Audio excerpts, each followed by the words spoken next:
Hello friends, welcome to my YouTube channel. आज मैं आपको बताने वाली हूँ नोट सेट में कि किस टाइप के क्वेश्चंस आते हैं। तो जो फर्स्ट टाइम नोट सेट दे रहे हैं या जिन्होंने अ, अभी ही पास आउट हुए हैं, उनके लिए ये वीडियो बहुत ही इंपॉर्टेंट होने वाली है।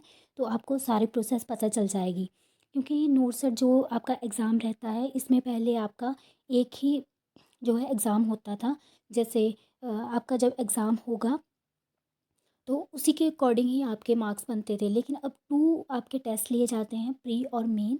तो ये इसमें मैं आपको बताऊँगी कि कैसे क्वेश्चन होते हैं, क्या क्राइटेरिया रहता है, उसके बीच की प्रोसेस क्या रहती है, सारी आपको डिटेल में जानकारी मिलेगी। तो वीडियो को अंत तक देखते रहिए ताकि आपको सारी इन्फॉर्मेशन मिल सके। तो पहले मैं आपको बता दूं, जो नोट सेट होता है वो नर्सिंग के लिए नर्सिंग एलिजिबिलिटी एक टेस्ट होता है जो एम्स के द्वारा कंडक्ट करवाया जाता है। सभी एम्स में जो अगर आप जो चाहते हो, एम्स में लगना चाहते हो नर्सिंग ऑफिसर के रूप में, तो ये टेस्ट आपको देना पड़ता है। ये अभी जो है लास्ट ईयर से साल में 2 बार कर दिया गया है, पहले एक बार ही होता था। और ये टेस्ट अभी आपका अप्रैल में आने वाला है, तो मार्च में इसकी नोटिफिकेशंस ओपन हो जाएंगी। जैसे ओपन होती हैं तो आपको हमारे चैनल के माध्यम से इन्फॉर्मेशन मिल जाएगी। तो नोटिफिकेशन होने के बाद आपका फॉर्म फिल करोगे, उसके बाद आपका एग्ज़ाम की डेट आ जाएगी। तो एग्ज़ाम का आपको पहले ही पता लग जाएगा कि कितने कितने को आपका प्री होगा, कितने को आपका मेंस होगा, जिसके लिए आप जो है प्रिपरेशन आप अच्छे से आप कर सकते हो। तो जैसे कि आपका सबसे पहले क्या होगा, प्री की डेट आएगी। तो प्री आपने जो है आपका होगा, तो प्री में जो है आपके एमसीक्यूज़ आते हैं, वो 100 मार्क्स के एमसीक्यूज़ आपके होंगे और 100 ही आपके इसमें क्वेश्चंस होंगे। तो इजी का जो स्टैंडर्ड रहेगा, इजी क्वेश्चंस आपको होंगे। नर्सिंग के रिलेटेड आपके 80 क्वेश्चंस होते हैं और 20 क्वेश्चन आपके एप्टीट्यूड के होते हैं। उसमें आपके general English, GK, aptitude, reasoning सभी होता है। तो 80 क्वेश्चन नर्सिंग के होते हैं और 20 क्वेश्चन आपके एप्टीट्यूड के होते हैं। तो वो ये आपका 1.5 आवर का जो है एग्ज़ाम होता है।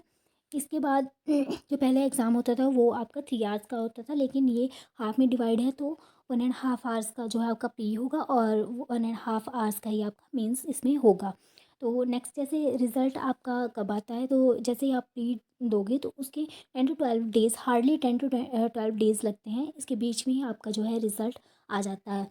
जो शॉर्ट लिस्टेड कैंडिडेट होते हैं जितने भी कैंडिडेट होंगे, इसमें 5 टाइम्स, जैसे आप जो है पासिंग क्राइटेरिया को अगर आप जो है कंप्लीट करते हो, जैसे आपका पासिंग क्राइटेरिया 50% है, तो जो 50% क्राइटेरिया को पास करेंगे उसके 5 गुना कैंडिडेट को वो मेंस में लेंगे। तो आपके जो है जो भी कैंडिडेट इसमें शॉर्ट लिस्ट होते हैं, वैकेंसी के 5 गुना लेते हैं। तो वैकेंसी जैसे अपडेट होती है, जैसे अगर आपकी 1,000 वैकेंसी हैं तो 5,000 कैंडिडेट को मेंस के लिए लेंगे जो पासिंग क्राइटेरिया को कंप्लीट करते हैं। तो इसके बाद क्या होगा, आपकी लिस्ट आ जाती है कि कौन कौन कैंडिडेट मेंस के लिए जाएंगे। तो उसके बाद का प्रोसेस क्या रहता है, प्री और मेंस के बीच का प्रोसेस मैं आपको बता देती हूँ। इसके बाद आपको एक और आपकी विंडो ओपन होती है, जिसमें आपने जो है अपनी एम्स की चॉइसेस फिल करनी होती है। जितनी भी आपके एम्स की चॉइसेस होती हैं, जैसे कि आपको पहले जो आपका एग्ज़ाम होता था उसके बाद एम्स की चॉइसेस फिल करते थे, तो वैसे ही आपने जो है एम्स की चॉइसेस फिल करनी है कि आपको कौन सा एम्स चाहिए। और उसके बाद आपने इसी के साथ साथ जो आपका मेंस होगा उसकी सिटी चॉइस भी आपको फिल करनी होती है इसी। और अगर आप सिटी चॉइस फिल नहीं करते हो तो आपको जो है आपका एग्ज़ाम नहीं होता है। तो सिटी चॉइस फिल करना आपका इम्पॉर्टेंट होता है। तो ये 2 प्रोसेस आपकी रहती हैं कि एम्स की आपको एम्स की चॉइसेस फिल करनी होती है और सिटी चॉइस फिल करनी होती है कि कहाँ पे आपका एग्ज़ाम है। उसके बाद आपका मेंस एग्ज़ाम होता है। तो मेंस के जो क्वेश्चन होते हैं तो थोड़े हार्ड होते हैं और मॉडरेट टाइप के होते हैं। और जो 100 क्वेश्चन का ही आपका एग्ज़ाम होता है, टोटल आपके जो है 100 मार्क्स होते हैं इसमें। और 130 मिनट का ही ये आपका एग्ज़ाम होता है, 1.5 आवर का। और रिज़ल्ट आपका हार्डली 15 to 20 डेज़ के बाद हो जाता है। उसके बाद क्या होता है, जो कैंडिडेट सेलेक्ट होते हैं उनको अ,